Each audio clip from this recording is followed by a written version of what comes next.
किसान यहाँ पर 1 साल से धरना प्रदर्शन पर बैठा हुआ है और हम एक भूतपूर्व सैनिक होने के नाते हम लोगों ने देखा जब यहाँ पर हमारा किसान धरना प्रदर्शन कर रहा है, लेकिन उसके बीच में बार बार कई विघ्न ऐसी आ रही हैं उनको खालिस्तानी, पाकिस्तानी मतलब जितने माइनस लेवल के जितने भी पदक हैं सब मिल रहे थे। फिर हमें लगा कि जब हमारे हिंदुस्तान के हमारे किसान और इनको इतने अच्छे अच्छे पदक मिल रहे हैं और लग रहा है कहीं न कहीं इनको मार खदेड़ने का काम कहीं सरकार करने जा रही है, क्योंकि बहुत से ऐसे आंदोलन हुए हैं जो 6 महीना, 10 दिन, 15 दिन, 3 महीना से ज़्यादा नहीं चले। कहीं न कहीं किसान को भी ऐसा होने जा रहा था किसानों के साथ कि कहीं इनको भी खदेड़ दिया जाए। फिर हम लोग को लगता है कि देखिए हम भी किसान परिवार से हैं, किसान परिवार से ही निकल के हम सैनिक होकर के बॉर्डर पर जा कर के हम अपना ड्यूटी करते थे। तो वही चीज़ हमें लगा कि कहीं न कहीं किसान हमारा कमज़ोर हो रहा है। फिर हमें लगा कि किसानों का जाके सहयोग करना चाहिए। किसान का सहयोग कौन करेगा? कोई नेता उस टाइम कोई भी नेता खुल के नहीं आ रहा, कोई पार्टियां नहीं आ रही, सिर्फ आ रहा है तो किसान आ रहा है और जवान आ रहा है। फिर हमें ये वर्दी बनवानी पड़ी और हम मेडल लगा करके सीधा किसानों के बीच में आए कि ताकि किसानों को ये कोई खालिस्तानी, पाकिस्तानी और माइनस पॉइंट में पदक न मिले।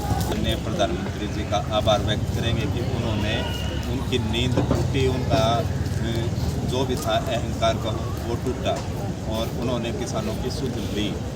अब रही बात किसानों ने 1 साल में क्या खोया है, क्या पाया है, वो बहुत ही चिंता का विषय है। इस सरकार ने किसान को हर साइड से षड्यंत्रों में उलझाकर आंदोलन को ख़त्म करने की कोशिश की। लगातार निरंतर प्रयास किए सरकार ने। जब हम अम्बाला से चले थे बैरिकेड तोड़ते हुए तो उस टाइम इन्होंने हमें खालिस्तानी बताया था। फिर गाजी सिंधु बॉर्डर के ऊपर पहुँचे, फिर ये पाकिस्तानी बताने लग गए, फिर ये आंदोलन जीवी बताने लग गए। उसके बाद में फिर ये कहने लगे ये पंजाब के लोगों का आंदोलन है। फिर हरियाणा वालों ने साथ दिया, फिर बोले ये हरियाणा पंजाब का है। फिर यूपी साथ में खड़ा हुआ तो बोले ये तो 2-3 राज्यों का है। तो अब सरकार को पता लग गया है कि जो बंगाल में इनको सबक सिखाया किसानों ने और उसके बाद अभी 6-7 राज्यों में उपचुनाव थे, उसमें बीजेपी को करारी हार का सामना करना पड़ा। जी 6-7 राज्यों में चुनाव थे, सभी में बहुत करारी हार हुई है इनकी। तो इसी असमंजस में अभी सरकार पड़ी हुई है कि यूपी के अंदर अगर योगी है तो सेंटर में मोदी है, अगर यूपी के अंदर योगी जब जरूरत हो उसमें अपना ऊपर का बदल दिया नहीं रहेगा।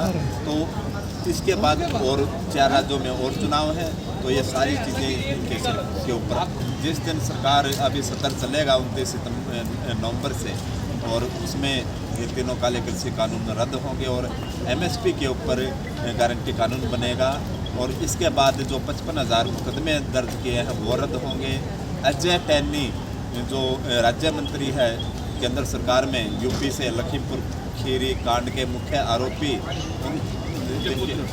उनके पुत्र और उनका इस्तीफा सरकार ले और उनको भी पुत्र समेत दोनों को कठोर कारावासी आगरा जेल के अंदर हो उनकी, वहाँ पे उनको दोनों बाप बेटे को बंद करके और जो SHO उनका रिमांड लेगा उसकी जो पहचान है वो गुप्त रखी जाए और इन दोनों का ऐसा भूत उतारा जाए नेतागिरी का। क्योंकि इस सांसद ने ये बोला था 1 हफ्ता पहले जब हमारी लखीमपुर खीरी में किसानों की पंचायत थी, तो इसने 1 हफ्ता पहले ये बताया था कि सांसद मैं बाद में बना हूँ, उससे पहले यहाँ की जनता जानती है कि मैं कितना बड़ा गुंडा हूँ।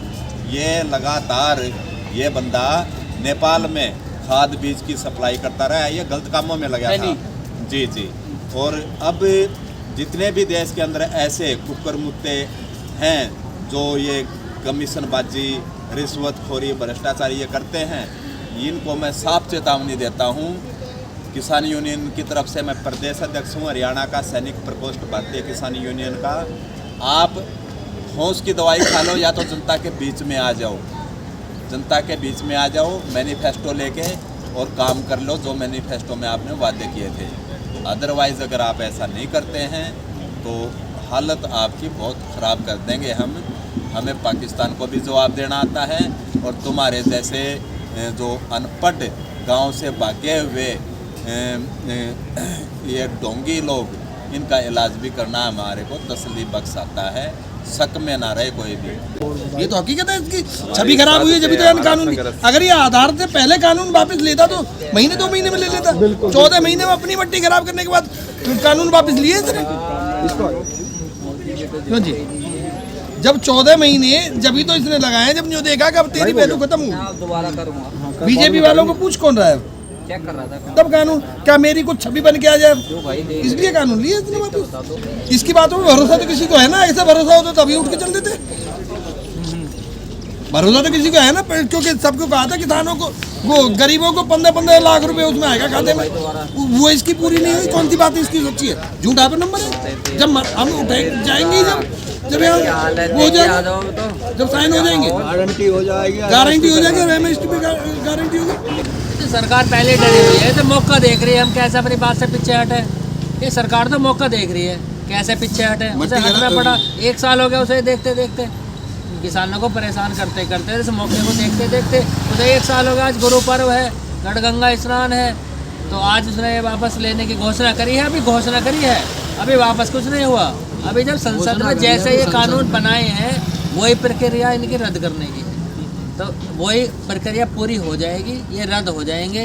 हमारी एमएसपी पर गारंटेड कानून बना देगी। हमारे जो ट्रैक्टरों का है 10 साल पुराना ट्रैक्टर के लिए सरकार एनजीटी कह रही नहीं चलेंगे, उस पर हमारे लिए वो हो जाएगी, छूट हो जाएगी। हमारे बिजली के बिल सब स्टेटों के बराबर हो जाएंगे। हमारे उत्तर प्रदेश में 10 गुना महंगा बिजली का बिल है। हरियाणा में 17 रुपये प्रति हॉर्स पावर बिजली का बिल है ट्यूबवेल का, और हमारे यहाँ 175 रुपये प्रति हॉर्स पावर बिजली का बिल है। ये सब जब मांगे पूरी हो जाएंगी तब चले जाएंगे। सारे अपने दर्शकों को, जितने भी सब्सक्राइबर हैं, उनको पहले बधाई देना चाहूँगा कि सरकार झुकी है। घमंडी जो एक प्रधानमंत्री देश को मिला हुआ है, बहुत घमंडी नेता है, उसका घमंड टूटा है। पीछे जो पहले कहता था झुकेंगे नहीं, ये नहीं करेंगे, वो नहीं करेंगे, आज झुकना भी पड़ा है। क्योंकि बहुत लोगों ने समझाया कि प्रधानमंत्री जी आप समझ जाओ, आप किससे लड़ाई मोल ले रहे हो, किससे लड़ाई लड़ रहे हो, किसानों से लड़ाई लड़ के जीत पाएगा। इसको बहुत समझाया लोगों ने, समझदार लोगों ने, लेकिन नहीं समझ में आया, अड़ा रहा। और हमारे लिए तो आज मतलब खुशी भी है कि हम लोग आज इसके मुंह से खुद निकलवाया है कि बिल वापस होंगे, लेकिन साथ साथ दुख भी है कि हमारे 700 से ज़्यादा आदमी शहीद हो गए यहाँ पे इस लड़ाई को लड़ते हुए। तो देश का मीडिया है, उसको चौथा स्तंभ बताया जाता है देश की अर्थव्यवस्था। देश को चलाने में जो मीडिया का रोल रहता है, उसको एक स्तंभ माना जाता है 4 में से। वो जो मेन स्ट्रीम के मीडिया की आप बात कर रहे हो, उसमें 1-2 चैनल को छोड़ के हम तो बोलते हैं सबके सब दलाल हैं, और दलाल ही थे। मोदी जी की दलाली कर रहे थे, अब तक प्रधानमंत्री की दलाली कर रहे थे।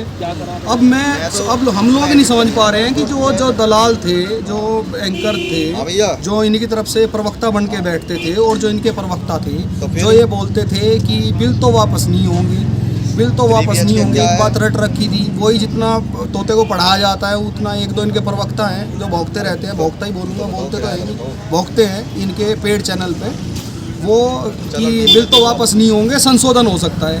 अब मुझे समझ में नहीं आ रहा है वो जनता को मुंह कैसे दिखाएंगे। उनके पिताजी ने तो बोल दिया आके कि 1 मिनट लगी है कि बिल वापस हो जाएंगे, राजनीति छोड़ देनी चाहिए। अब उन्हें तो मतलब उनके लिए तो थूक के चाटना हो गया, उन्हें तो शक्ल ही नहीं दिखानी चाहिए, डूब बनना चाहिए उन लोगों को। बिल्कुल देखो, ये इतना घमंडी प्रधानमंत्री है, जिसको आप योगी कह रहे हो तो ढोंगी है, उसको ढोंगी बोलता है आज का युवा, क्योंकि कुछ किया नहीं 5 साल तक।